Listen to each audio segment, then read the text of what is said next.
예수님의 첫 제자들이 등장합니다. 당시에는 제자가 스승을 선택하는 것이 일반적이었습니다. 어느 일정 장소에서 혹은 순회하면서 철학 등을 강연하는 철학자나 선생님들이 많았습니다. 그 강연을 들어보고 감동을 받은 이들은 그를 자기의 스승으로 삼았습니다. 제자들은 스승에게 배우며 스승의 생계를 책임집니다. 그런데 오늘 본문을 보면 예수님은 제자들을 직접 선택하십니다. 이 자체가 파격입니다.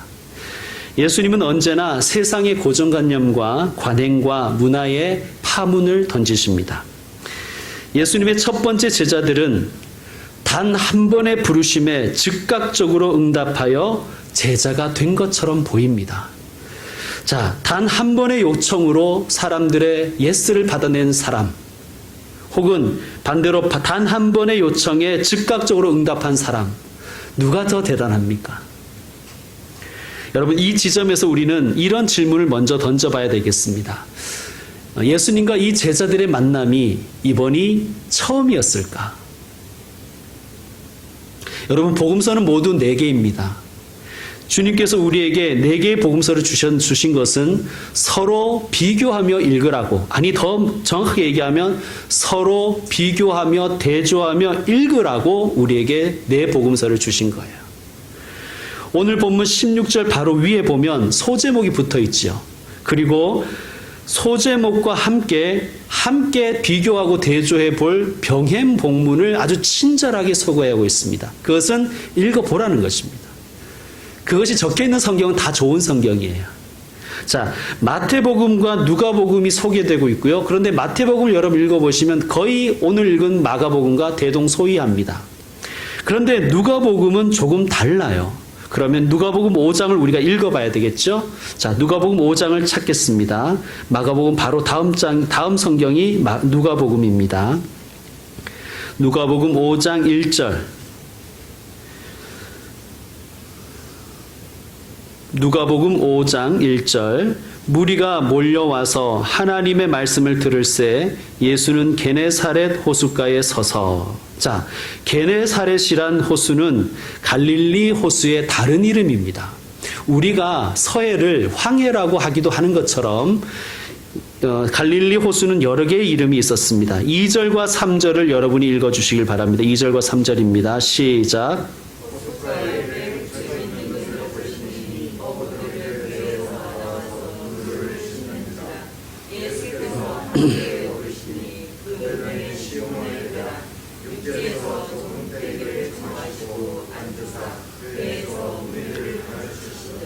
말씀을 마치시고 시몬에게 이르시되 깊은 데로 가서 그물을 내려 고기를 잡으라. 5절 같이 읽겠습니다. 시몬이 대답하여 이르되 선생님, 우리들이 밤이 새도록 수고하였으되 잡은 것이 없지만은 말씀에 의지하여 내가 그물을 내리리이다 하고, 그렇게 하니 고기를 잡은 것이 심이 많아 그물이 찢어지는지라. 이에 다른 배에 있는 동무들에게 손짓하여 와서 도와달라 하니 그들이 와서 2배의 채움에 잠기게 되었더라. 8절 읽어주세요.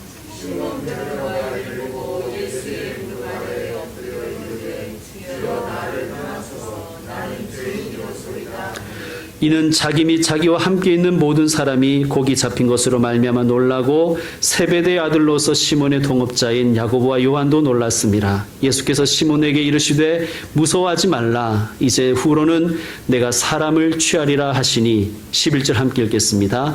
그들이 배들을 육지에 대고 모든 것을 버려두고 예수를 따르니라. 아멘. 좀 더 자세하게 그 사건을 기록하고 있죠. 시몬은 밤새도록 뱃일을 했지만 허탕쳤습니다. 빈 배로 돌아와서 빈 그물을 깁고 있었어요. 그런데 어떤 청년이 와서는 깊은 데로 가서 그물을 내려 고기를 잡아보세요 라고 합니다. 시몬은 반신반의했겠지만 그 말씀에 순종합니다. 그랬더니 엄청난 성과를 얻었습니다. 만선입니다. 얼마나 기뻤겠습니까? 얼마나 기뻤겠어요? 그런데 여러분, 시몬의 행동과 언행이 이상합니다. 8절을 다시 한번 보시면 예수님 앞에 납작 엎드리죠. 그리고 멘트도 의미심장하죠. 주여 나를 떠나소서 나는 죄인입니다. 자, 보통의 어부라면 아이고 감사합니다. 선생님 아니었으면 도사님 아니었으면 제가 빈손으로 가서 가족들에게 면목이 없었을 텐데 선생님 덕분에 제가 이렇게 좋은 성과를 얻었습니다. 감사합니다. 참 용하시네요. 혹은 조금 머리가 빨리 돌아가는 사람이면 선생님 저희와 동업하시면 안 되겠습니까? 뭐 그렇게 했겠죠. 그런데 베드로는 이상한 반응을 보입니다. 그에겐 도대체 어떤 인생의 사연이 있었을까요? 자, 베드로가 갈릴리 호수에서 물고기를 잡는 보통의 어부, 많은 물고기 잡는 것이 그저 목표인 자기 직업에 충실한 어부였다면 아마 이런 반응을 보이지는 않았을 것입니다. 자, 베드로는 이렇게 얘기합니다. 우리들이 밤이 새도록 수고하였으되 잡은 것이 없습니다. 여러분, 이 고백이 예사롭게 들리지 않습니다. 자신이 살아온 인생길을 대변하는 그러한 회한 같은 말 같아요. 저는 열심히 살았습니다. 그런데 아무런 소용이 없습니다. 한다고 했는데, 아니 골병 들도록 고생했는데 제 인생은 빈배 같아요. 그런데 이 베드로의 과거를 유추해 볼 수 있는 성경 말씀이 하나 있습니다. 여러분, 요한복음 18장에 보면 이런 사건이 하나 소개되고 있어요. 예수님을 잡으러 사람들이 몰려왔습니다. 그래서 시몬 베드로가 차고 있던 칼을 빼어가지고 그 중에 한 사람의 귀를 베어버립니다. 그 사건 여러분 아시죠? 여러분, 이것은 베드로가 평소에 칼을 가지고 다녔다는 것과 또한 그 칼을 매우 능숙하게 사용했다는 것을 우리는 유추할 수가 있는 것이에요. 여러분, 로마 식민지인 유대 땅에서는 그 누구도 당국의 허락 없이 무기를 소지하고 다닐 수는 없습니다. 불법 무기 소지가 되는 거예요. 그리고 여러분, 우리는 드라마나 영화에서 워낙 그런 장면을 많이 봐서 그렇지 칼로 사람을 벤다는 것은 이건 보통 일이 아닙니다. 제가 배 봐서 그런 게 아니고요. 보통 일이 아니라 그래요. 그런데 베드로는 치명적이지 않으면서도 사람들에게 경고를 줄 수 있는 귀를 잘라버리잖아요. 이게 잘못 휘둘러서 귀 자른 게 아니라, 죽이려고 하다 귀를 자른 게 아니라 경고용으로 정확하게 귀를 잘라낸 거예요. 여러분, 베드로는 매우 능숙하게 칼을 다루는 사람이었습니다. 예수님 당시에 은밀하게 칼을 차고 다니며 그리고 그 칼을 아주 익숙하게 사용할 수 있었던 사람들이 있었어요. 그들이 바로 열심당원이라는 사람들이었습니다. 이 열심당원들은 우리로 생각하면 일제시대 때, 일제강점기 시대 때 무장 독립투쟁을 하던 사람들과 같은 사람들이었습니다.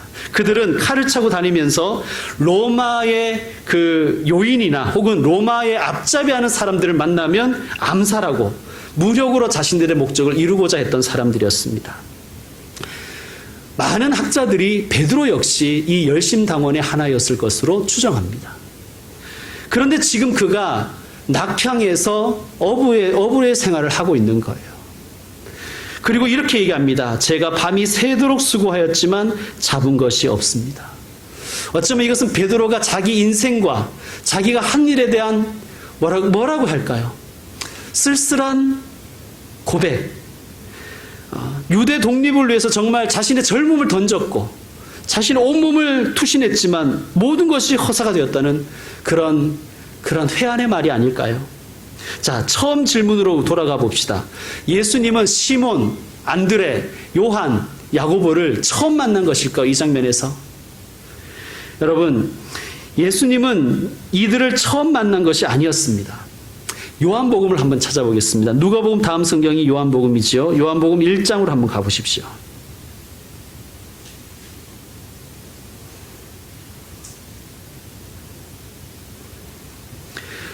요한복음 1장 35절 이하의 말씀입니다. 요한복음 1장 35절부터 제가 읽겠습니다. 또 이튿날 요한이 자기 제자 중 두 사람과 함께 섰다가, 여기서 요한은 세례 요한이에요. 세례 요한이 자기 제자 두 사람과 함께 있었습니다. 그러다가 36절, 예수께서 거니심을 보고 말하되 보라 하나님의 어린 양이로다. 평소에 오실 메시아에 대한 이야기를 많이 들었겠지요. 그러자 이 이 사람들이 30절 보면 두 제자가 그의 말을 듣고 예수를 따르거늘.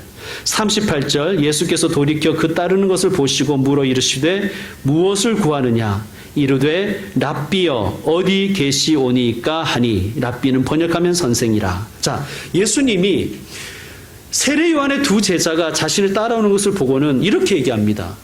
왜 따라오냐? 이렇게 얘기하지 않습니다. 뭐라고 하시죠? 무엇을 구하느냐 이러십니다.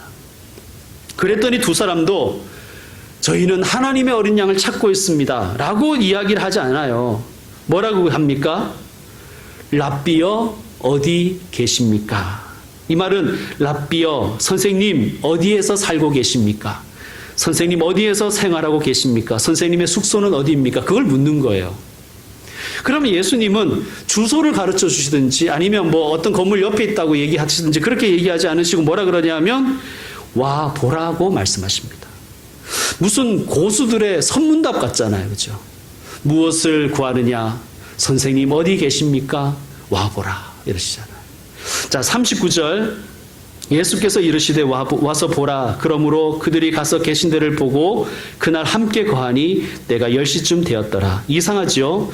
여러분 성경을 읽다가 이상한 곳이 나오면 멈추셔야 됩니다. 그리고 생각을 해보셔야 됩니다.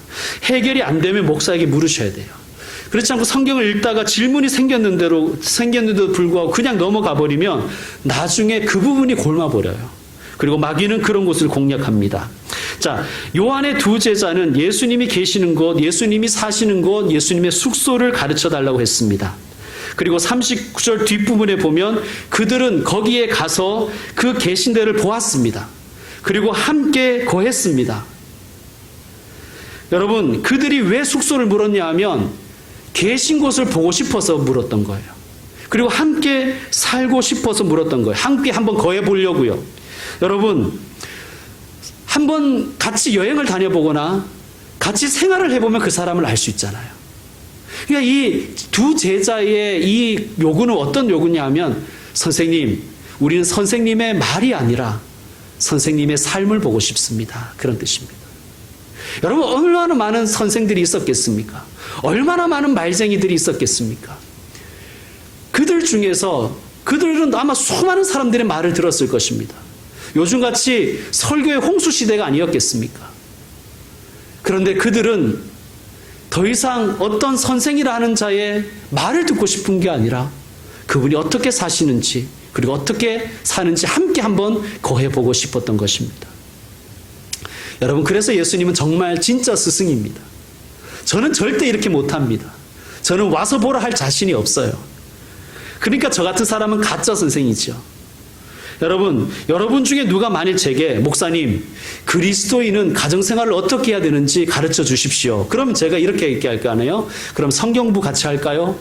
그럼 갑자기 근데 이분이 이러시는 거예요. 아니요, 목사님. 저는 목사님 집에서 한 3일 같이 지내면서 목사님이 얼마나 어떻게 정말 가정생활을 그리스도인으로 하시는지 제가 보고 싶습니다. 하면 저는 됐다 그럴 겁니다. 아니, 하루 정도야 제가 연극은 할 수 있겠죠. 인자한 아버지, 사랑 많은 남편, 뭐 이런 거 할 수 있겠죠. 그런데 연극도 하루 이틀이죠. 저는 누군가에게 제 삶을 보여줄 자신이 없습니다. 여러분 어떤지 모르겠습니다. 여러분, 예수님이 진짜 스승입니다. 예수님은 그래서 일만 스승의 스승이신 거예요. 와서 보라고 하시잖아요. 그리고 제자 그 두 사람은 예수님이 계신 곳을 가서 보고 예수님과 함께 지낸 후에 어떻게 합니까? 두 제자 중에 하나는 안드레였는데 자기 형제 시몬을 찾아가서 말합니다. 41절 함께 읽겠습니다. 그가 먼저 자기의 형제 시몬을 찾아 말하되 우리가 메시아를 만났다 하고, 메시아는 번역하면 그리스도라. 데리고 예수께로 오니 예수께서 보시고 이르시되 내가 요한의 아들 시몬이니 장차 게바라 하리라 하시니라. 게바는 번역하면 베드로라. 아멘. 여러분, 안드레가 예수님을 만난 후에 그리고 예수님과 함께 생활해 본 후에 이분이 정말 메시아구나를 깨달았습니다. 그리고 가장 먼저 생각난 사람이 누구였냐 하면 자기 형 베드로였어요. 가족부터 전도하라 뭐 이렇게 가지 마시고, 여러분, 왜 안드레는 형제 베드로가 생각났고 그에게 먼저 가서 전도했을까요? 아마 그는 고향 갈릴리로 돌아와서 업으로 살고 있는 베드로 형의 쓸쓸한 뒷모습과 그 슬픈 눈빛을 알고 있었기 때문이 아니었겠습니까? 여러분, 형 시몬은 집을 떠날 때와 완전히 다른 사람이 되어서 돌아온 거예요. 그 베드로 자신이 동료들을 배신했는지 동지들이 베드로를 배반했는지는 알 수 없어요. 그런데 그는 이미 예전의 형이 아닌 거예요. 안드레가 베드로에게 가서 말합니다. 형, 내가 메시아를 만났어. 여러분, 메시아는 유대를 해방시켜줄 다윗의 자손이잖아요. 아마 베드로가 귀가 번쩍 열렸을 것입니다. 그렇죠? 그리고 안드레는 베드로를 데리고 예수님께 찾아왔습니다. 두 제자 중에 다른 한 사람이 누구인지에 대해서는 의견이 분분해요. 그러니까 두 제자 중에 한 사람은 안드레인 걸 알겠는데 한 사람 누구냐? 그래서 많은 학자들은 이 사람이 요한복음을 쓴 사도 요한이라고 추측합니다. 자, 사도 요한은 누구에게 전도했을까요? 역시 자기 형 야고보에게 전도했겠지요. 자, 중간에 어떤 일이 있었는지 모르지만 이 네 사람은 다시 고향으로 돌아갔습니다. 그러니까 예수님을 따르다가 어떤 일이 있었는지 모르지만 다시 고향으로 내려가서 그냥 고기 잡고 있었던 거예요. 뭐에 실망했는지, 사람들 때문에 사람들과의 관계에서 틀어졌는지, 아니면 자신에게 실망했는지 뭔지 모르지만 다시 낙향한 거예요. 예수님이 오늘 마가복음의 말씀대로 다시 이들을 찾아온 것입니다. 자, 낯익은 청년이 이 네 사람에게 왔어요. 그리고 그가 시키는 대로 했더니 고기를 많이 잡았습니다. 베드로는 두려워졌습니다. 왜 그럴까요? 왜 두려워졌을까요? 가슴이 다시 뛰거든요. 그 자기의 젊은 시절에 열심당원에 헌신했던 그 시절에 가슴 뛰었던 그 가슴 뛰이 다시 시작되는 거예요. 그러니까 두려운 거예요. 아, 이분이 정말 메시아는 메시아시구나. 내가 그토록 찾고 싶었던, 내 나라를 해방시켜줄 그분이 맞구나. 내 가슴이 뛰는 것만큼이나 자기는 너무 두려운 거예요. 또 누군가에게 배신당할까봐. 또 내가 누군가를 배신할까봐. 심지어 저분이 나를 배신할까봐. 저분이 또 나를 속였을까봐. 아마 그는 두려웠을 것입니다. 그리고는 그 예수님 발 앞에 엎드립니다. 주님, 선생님, 저는 죄인입니다. 저를 떠나십시오. 예수님이 말씀하십니다. 나를 따라오라. 내가 가는 길을 보고 따라오라. 한 걸음 한 걸음씩 따라오너라. 내가 너를 사람을 낳는 어부가 되게 하리라. 무슨 말입니까? 나는 너를 더 이상 사람을 잃게 하지 않겠다. 그리고 너는 사람을 얻을 것이다. 나를 보고 따라와라. 그렇게 얘기하시는 거예요. 시몬은 그물을 버려두고 예수님을 따릅니다. 시몬의 그물은요, 시몬의 실패, 시몬의 죄책감, 시몬의 피해의식, 시몬의 부채의식을 상징하는 도구입니다. 예수님은 시몬을 단 한 번의 영업으로 끌어들인 게 아니에요. 예수님은 영업왕이라는 걸 소개하기 위해서 이 말씀이 적혀 있는 게 아니에요. 예수님은 끊임없이 시몬을 설득해내신 거예요. 그의 삶으로, 그리고 따뜻한 미소로, 그리고 말씀으로, 넘치는 사랑으로 시몬을 설득해내셔서 오늘 우리가 알고 있는 베드로가 된 것입니다. 여러분, 믿음이란 뭘까요? 우린 다 믿는 자인데 믿음이란 뭘까요? 내가 예수님 한번 믿어주는 거예요? 믿어줄게요. 이게 믿음입니까, 여러분? 그렇지 않습니다. 우리는 사실 예수님을 믿을 능력이 없어요. 왜냐하면 원죄로 인하여 우리의 본성마저도 타락했기 때문입니다. 우리의 믿음은 예수님의 설득입니다. 설득의 결과입니다. 우리를 찾아오셔서 우리를 만나주시고 우리를 초청해 주시고 그리고 우리에게 대하여 오래 참으시고 그 자비로운 눈길과 사랑으로 우리에게 그 징한 사랑을 베풀어 주신 그 사랑에 설득당해서 저와 여러분 오늘 이 예배의 자리에 있는 것입니다. 그게 우리의 고백입니다. 주님이 내 인생을 설득하셔서 내가 여기까지 왔습니다. 그 고백이 우리의 고백인 줄로 믿습니다. 그러니까 우리는 잘난 척할 필요도 없고 주눅들 필요도 없는 것입니다. 왜? 내가 선택한 것이 아니라 주님이 우리를 찾아오셔서 우리를 설득하셔서 여기까지 왔기 때문입니다. 여러분, 주님은 정말 저를 찾아오셨습니다. 그리고 저를 때로는 위로하시고 때로는 격려해 주셨고 때로는 꾸짖어 주셨고 때로는 훈련시켜 주셔서 정말 부족하지만 제자로 살 수 있도록 제자로 살도록 저를 여기까지 인도해 내셨습니다. 여러분은 어떻습니까? 여러분도 마찬가지입니다. 죽을 수밖에 없었던 죄인이었는데 주님이 찾아오셔서 초청해 주시고 때로는 위로해 주시고 때로는 야단도 쳐주시고 때로는 격려해 주시고 때로는 손잡아 주셔서 오늘날 여러분이 이 자리까지 계신 것이 아니겠습니까? 여러분, 그 주님의 사랑이, 주님의 그 설득하심이 우리를 살려낸 것입니다. 나를 따라오라. 주님은 오늘도 우리를 설득하고 계시는 거예요. 나를 따라오라. 계속해서 설득하시는 거예요. 셋셀 동안 안 따라오면 가만 안 둬. 좋은 말 할 때 들어? 라고 하시는 게 아니에요. 여러분, 엄마는 늘 좋은 말만 하잖아요. 좋은 말 할 때 들으라고. 예수님 그런 분이 아니세요. 예수님은 끊임없이 우리를 설득하고 계시는 거예요. 나를 보고 나를 따라오라. 여러분, 다시 오늘 본문을 생각해 봅니다. 예수님은 제자들을 부르셨습니다. 부르심을 영어로 콜링이라고 합니다. 여러분, 예수님이 제자들을 어디에서 부르셨어요? 놀라운 것은요, 예루살렘 성전에서 부르신 게 아니라 갈릴리 호수에서 업으로 살고 있는 사람들을 부르신 거예요. 무슨 뜻이겠습니까? 여러분, 주님은요, 우리의 삶의 현장에서 우리를 주님의 사람으로 초청하시는 거예요. 업으로 살던 그 삶의 현장에서 제자들을 불러내시는 거예요. 그래서 여러분, 콜링을 소명이라고도 하고 직업이라고도 하잖아요. 나를 따라오라. 내가 너희로 사람을 낚는 목사가 되게 하리라. 이렇게 얘기하지 않고 내가 너희를 사람을 낚는 어부가 되게 하리라. 예수님은 직업을 바꿔주시는 분이 아니라 직업의 목적과 내용을 바꿔주시는 분이신 거예요. 그것이 우리의 부르심입니다. 물고기 낚는 어부에서 사람을 낚는 어부로 우리의 삶의 방향을 바꿔주시는 거예요.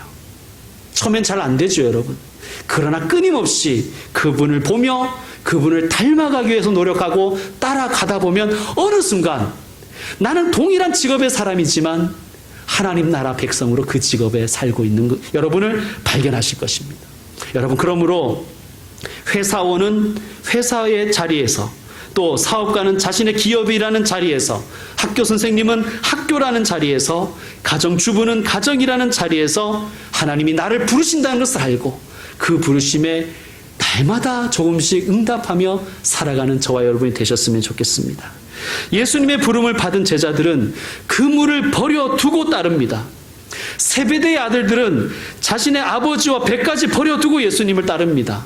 이 말씀 참 어렵죠. 이 말씀은 학교 그만두고 직장 다 때려치우고 가정 내팽개 치라는 말씀이 절대 아닙니다. 만약 그렇게 받아들이고 그렇게 가르친다면 우리는 신천지와 다를 것이 아무것도 없습니다. 절대 그런 말씀이 아닙니다. 무슨 뜻이겠습니까? 다시 말씀드리면 목적을 바꾸라는 거예요. 목적. 단순히 나의 출세와 내가 좀 더 돈 많이 벌고 내 가족 편안한 그런 삶을 사는 목적을 버리고 주님 나라 위해서 살아가라는 것입니다. 이웃을 위해 살으라는 거예요. 여러분, 그러므로 부르심을 받은 사람들은요, 모든 사람은 버리는 과정을 겪어야 됩니다. 버리지 않고는 절대 예수님의 제자가 될 수 없어요. 예수님의 부르심을 따를 수가 없습니다. 아마 예수님을 시몬과 안드레와 요한과 야고보가 그 전에 몇 번 만났지만 그들이 예수님을 전적으로 따라갈 수 없었던 이유는 버릴 수가 없었기 때문이 아니었겠습니까? 그러나 예수님이 끊임없이 그들을 찾아오셔서 설득해내셔서 그들은 드디어 버릴 수가 있었습니다. 물론 여러분, 성경 계속 읽어보시면 세베대의 아들들은, 그리고 베드로는 버리지 못한 부분이 많았다는 걸 우리가 발견하잖아요. 엄마가 찾아와가지고 우리 아들 오른쪽에 앉혀달라, 왼쪽에 앉혀달라 막 청탁도 하고요. 여러분, 우리와 하면 별반 다를 게 없는 거예요. 예수님 따른다고 하면서 목사로 살면서도 그냥 세상의 욕망과 세상의 그런 출세를 버리지 못하는 그런 것이 제게도 있는 것처럼 여러분께도 있지 않습니까? 그런데 여러분 중요한 것은 예수님을 따르는 자는 버리는 과정을 계속해서 겪고 가야 된다는 것입니다. 다니엘은 여러분 구약 성경의 다니엘서를 읽어보면요. 다니엘은 뜻을 정했다고 되어 있어요. 여러분 뜻을 정했다는 것은요. 다니엘이 뜻을 정하고 어떻게 하죠? 왕이 자기가 정한 기간 동안은 기도하지 말고 자기한테만 절해라라고 명령을 내렸는데도 불구하고 뜻을 정했기 때문에 기도합니다. 예루살렘 성전을 향해서. 뜻을 정했기 때문에 왕이 하사하는 그런 고기를 안 먹는 거예요. 여러분 뜻을 정한다는 것은 포기함을 전제로 하고 있는 것입니다. 여러분 내 것을 다 움켜쥐고 주님을 따라갈 수는 없습니다. 내 것을 다 움켜쥐고 주님의 제자가 될 수 없습니다. 조금씩 내려놓는 훈련, 그것이 우리 신앙의 싸움입니다. 부담스러우십니까? 그렇다면 여러분 아직 사랑하지 않는 거예요. 사랑하면 버릴 수 있어요. 엄마는 아기를 위해서 처녀 시절 붙들고 있었던 그 온갖 가치들을 다 내려놓잖아요. 왜 그렇습니까? 아기를 사랑하기 때문입니다. 마찬가지입니다, 여러분. 주님을 사랑하면 사랑할수록 조금씩 더 많이 버릴 수가 있는 것입니다. 그것이 우리의 삶의 믿음의 삶입니다. 여러분, 그러므로 율법과 부담 때문에 하지 마시고요. 무슨 일을 하든지 사랑으로 하십시오. 오늘도 청소 자원봉사 용지를 나눠드렸지만 여러분 하셔도 좋고 안 하셔도 좋습니다. 다만 하실 분은 사랑으로 하십시오. 네. 부담으로 하시지 마세요. 주님은 자원하여 하시는 그 사랑으로 하는 그 사랑을, 그 봉사를 받으십니다. 여러분 무슨 일을 하시든지 사랑으로 하십시오. 사랑으로 사역하고 사랑으로 전도하고 사랑으로 선교하십시오. 그것이 주님이 우리에게 원하시는 바입니다. 이제 말씀 마무리하겠습니다. 여러분 스르생을 아십니까? 스르생, 슬기로운 의사생활. 아주 감동적이었습니다. 제가 응팔 이후에, 응답하라 1988 이후에 가장 따뜻하고 편안한 마음으로 봤던 드라마인 것 같아요. 왜 그렇게 제가 편안하게 봤냐? 이 드라마에는요, 의사부터 병원장까지 법 없이도 살 사람들로 가득한, 그냥 선한 사람들로 가득한 드라마였어요. 그래서 어떤 사람은 비판하더라고요. 이거는 판타지다 이거죠. 이런 건 없다는 거죠, 이 세상에. 그 말이 맞을 수도 있습니다.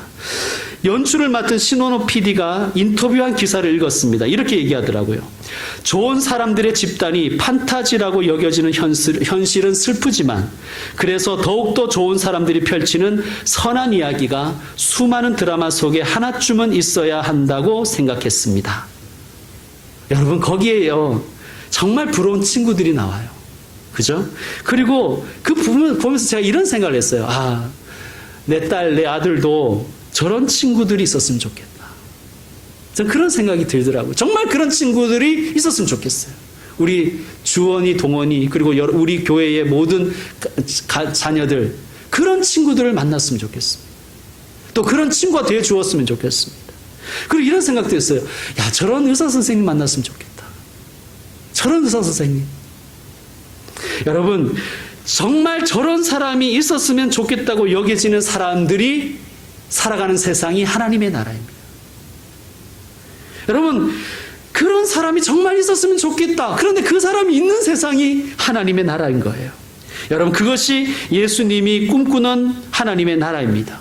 예수님은 그 꿈을 이루시기 위해서 우리를 찾아오셨고, 우리를 부르시고, 우리를 설득하셔서 우리를 다시 삶의 자리로 보내주신 거예요. 여러분 기대하십시오. 드라마는 판타지일 수 있지만 예수님의 꿈은 반드시 이루어집니다.